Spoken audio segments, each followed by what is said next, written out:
Before there was Ellen Ripley. Before there was Wonder Woman. There was the original action heroine, Atalanta. Now available at Amazon, Smashwords, and at studiobrainstorm.net. Links in the description.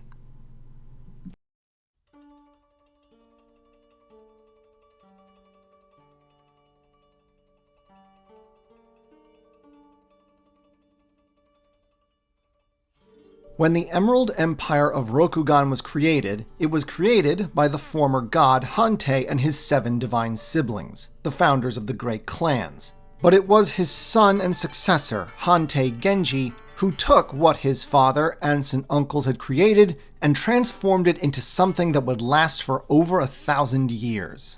Because he was half god, and because he didn't suffer a poisoned demon wound like his father, Genji's reign was the longest of any emperor of Rokugan, a whopping 202 years on the throne. The problem here is that, unlike with the Origins of the Clans videos where there was plenty of fan art for me to use, there is almost none for this early period of the history of the Emerald Empire.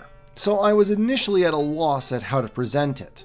However, around the same time that I was working on the Minor Clan videos, I had gotten into various country ball video channels like Kraut or Call Me Ezekiel, and I decided, why not?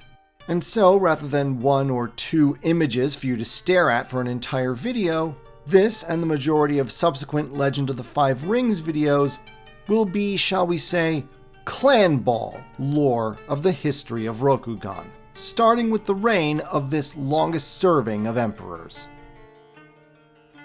Of Emperor Genji's early life, almost nothing is known. We can assume that he was born after the year 26 of the imperial calendar, as that was the year his father, the first Hantei, married Miyoko, a woman whose father was a vassal of the Crane clan. Assuming his earliest possible birth date was in the year 27, he would have been only 6 years old when the war with Fu Lang began. Being both a child and the presumptive heir to the Chrysanthemum throne, he likely took no part in the war, and is only mentioned on the Day of Thunder, as being present when Shinsei and his 7 chosen heroes journeyed forth on their suicidal mission to defeat Fu Lang once and for all. Again, assuming that he was born no later than a year after his parents' marriage, he would have been only 15 at the time. As such, he could have been no older than 18 when his father died in the year 45 and he assumed the imperial throne. Needless to say, Genji had his work cut out for him. Coming young and untested to the throne of an empire that was barely 40 years old at this point and was still reeling from the ravages of an apocalyptic war. Countless men and women had died in that war, leaving behind families that were now laid low with grief. This applied as much to Genji's own extended family as it did to the people he now ruled. Besides the death of his father, the first emperor, his uncle Shiba, the founder of the Phoenix clan, had perished in battle against the first Oni, one of Fu Lang's most powerful demonic servants. Then there was the fact that the previous year, his aunt Shinjo had left Rokugan, taking the vast majority of the Kirin clan with her and leaving only a small remnant to guard the northwestern plains. The new emperor had also lost cousins in the war. Doji Yasurugi, the eldest son of Kami Doji, founder of the Crane clan, and her husband Kakita, was assassinated by a demon. His twin sister, Doji Konishiko, was chosen as the Crane Thunder, and perished in battle against Fu Lang alongside another cousin, Hida Atarasi, Crab Thunder and only son and heir at the time of Hida, founder of the Crab Clan. Both had perished in addition to almost all of the other Thunders, Matsu of the Lion Clan, Mirumoto of the Dragon Clan, Otaku of the Kirin Clan, and Isawa of the Phoenix Clan, who, in his final moments, had used all of his strength to fragment the essence of Fu Lang and seal them within the 12 Black Scrolls. Only Shosuro the Scorpion Thunder and Shinsei the Little Sage himself had escaped with their lives, only for the former to die shortly thereafter. She was succeeded as head of the Shosuro family by Shosuro Kinjiko, the eldest and most experienced of her students. In reality, though, Shosuro had only faked her death, and would return under the assumed identity of Soshi, who would then go on to found another primary family of the Scorpion clan. Shosaro's lover Bayushi, founder of the Scorpion clan and another of Genji's uncles, was in on the deception, but that didn't stop him from making a big scene at Shosaro's death and then demanding that the Scorpion clan be given the duty of guarding the Black Scrolls, so that Fu Leng could never be returned to the mortal world. All this had occurred before the death of Genji's father and of his ascension to the throne. As such, the first few years of Genji's reign were involved in dealing with the fallout from so many prominent deaths. However, there was one thing that Genji didn't have to worry about, and that was the matter of a possible succession conflict. Shortly after his ascension to the throne, his younger brother, Hantei Yamato, chose to deliberately renounce the name of Hantei and thus any claim he might have to the throne. This was a purely personal gesture, both done out of respect for his elder brother and to possibly avoid being used as a pawn in any kind of succession game. However, the Otomo family, who were already settling into their roles as the Machiavellian schemers of the imperial household, immediately seized upon this and decided to make it a tradition with the weight of law. Thus was born the ritual of abdication. Henceforth, whenever a Hantei emperor sat upon the chrysanthemum throne, any siblings he had would publicly renounce all claims to the Hantei name and be absorbed into the Otomo family, thus ensuring that there would only be one clear line of succession.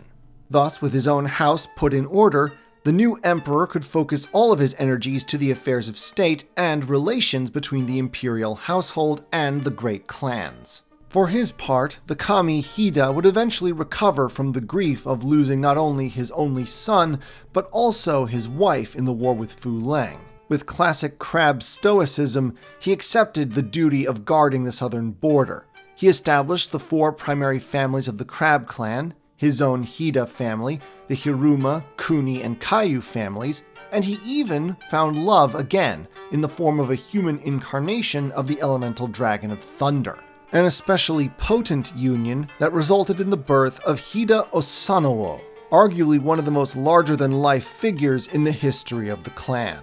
Unfortunately, emotional recovery did not come easily to the Crane clan. Both Doji and Kakita were grief-stricken by the loss of their 2 eldest children, and both sought to bury their grief in work. For her part, Doji dedicated herself to grooming Neo, her eldest surviving son, to one day succeed her as leader of the clan. Meanwhile, Kakita buried himself in his mastery of the sword, usually in the company of his second eldest child, Shimizu. However, closure for the family came from the youngest son, Hayaku.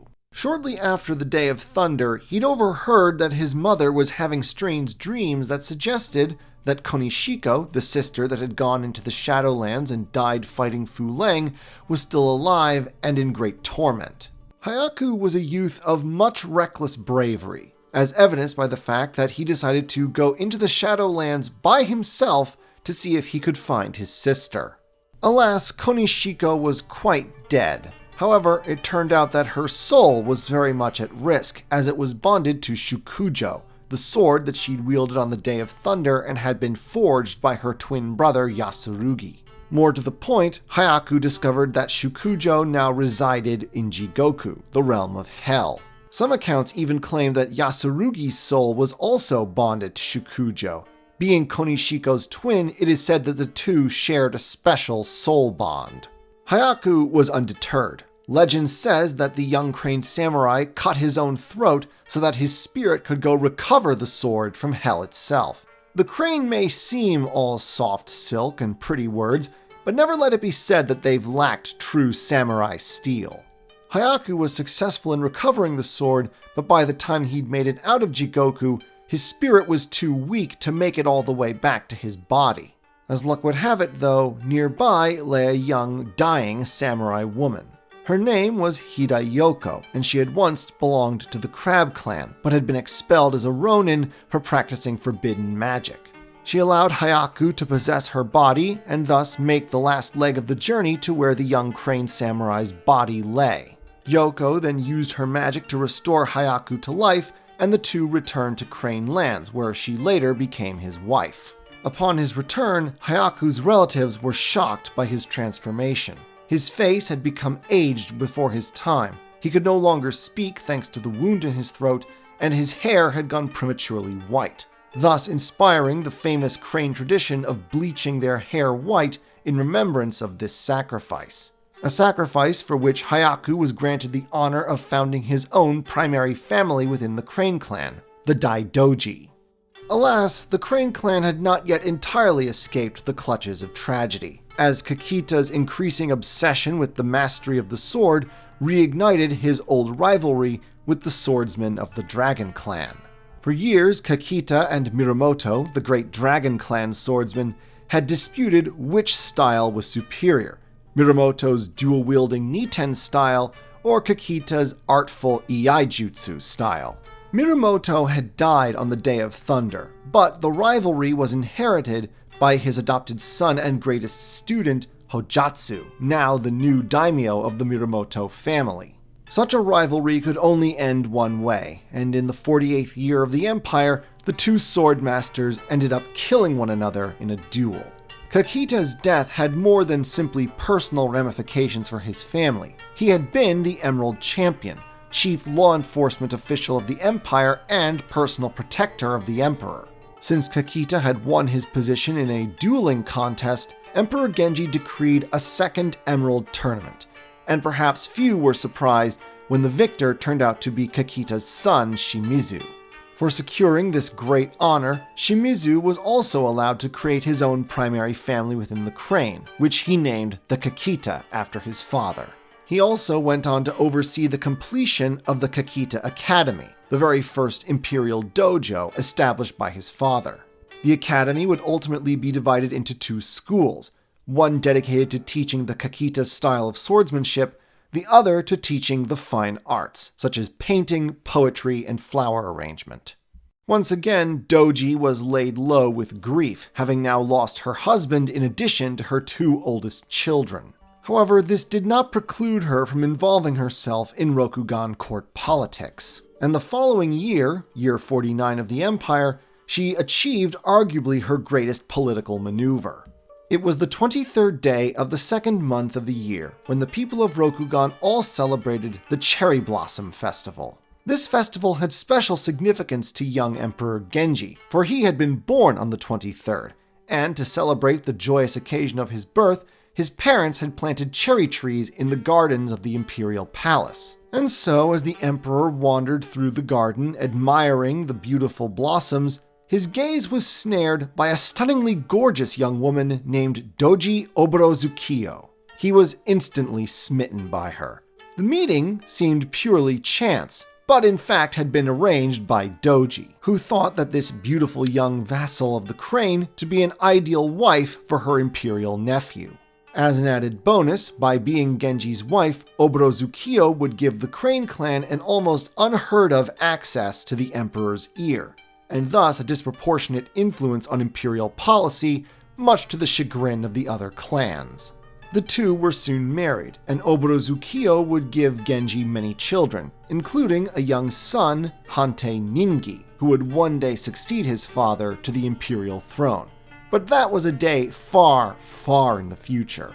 And at the moment, the young emperor had more pressing concerns than producing an heir. Specifically, magical artifacts, possibly insane profits, and the beginning of the greatest long-running feud in the history of Rokugan.